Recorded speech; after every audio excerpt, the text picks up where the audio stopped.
to Ainslie News this Wednesday, 19th of August 2020. Today, record US corporate debt and buybacks. Last night, the S&P 500 made a new record high, the shortest bear market in history, and all whilst we are still in a recession, and a recession that may prove to be the worst ever.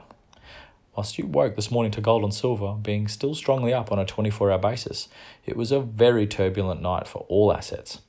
After hitting the new record high, shares slumped, and along with big corrections in gold and silver, and Bitcoin too, before it all bounced back.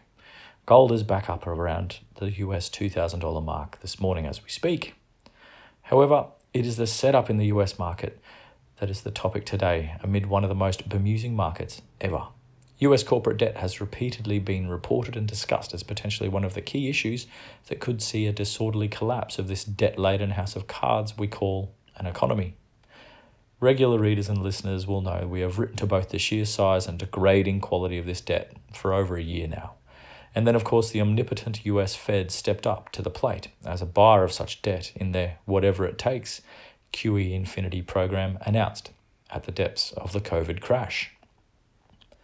And so, amid a recession that no one knows where will end up, US corporate debt somehow just hit a record issuance for a year of $1.346 trillion. And that's just 8.5 months into this pandemic. This next chart here is showing the boosts from the Fed since 2016. Some pretty big growth there. But before you think this is the Fed buying it all, it's not. Just like share market rallying in the premise the Fed somehow got this, corporate debt is being bought at ludicrously low yields, given the risk, because the market believes the Fed will waltz in on any adverse effect. These corporates are issuing debt to either stay alive, a la the zombie company phenomenon, or using it to buy back their own shares to keep their share price elevated, gaming the market and collecting their bonuses. This, of course, is not a new trick. US companies have bought $9.2 trillion of their own shares since the GFC using the Fed's near-zero interest rate environment rather than value-adding capex.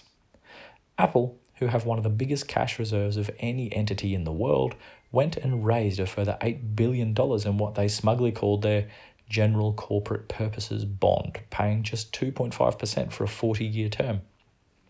For that lowly price, they can buy back shares, further fueling their market dominance as the hordes follow them in on momentum. Share buybacks took a little rest last year, but are back with a vengeance, particularly with the tech and healthcare companies doing well in this recession. This next chart that we're going to show, courtesy of the Financial Times, shows how companies are favouring buybacks over dividends.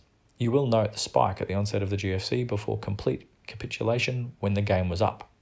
Since then, the Fed has been sustaining a near-zero rate interest rate environment and corporate debt on a tier, fueling a resurgence in buybacks amid tepid fundamentals. Here's that chart here, companies favouring buybacks over dividends.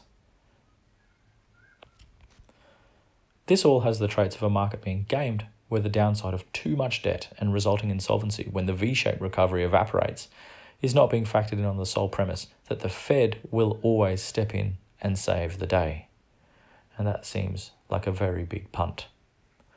Well, that's news for today. Maybe you can jump over to ainslieBullion.com.au for all things gold and silver, Ainslie Wealth for all things crypto, and check out our gold and silver backed cryptocurrency that we created at goldsilverstandard.com. We'll catch you tomorrow.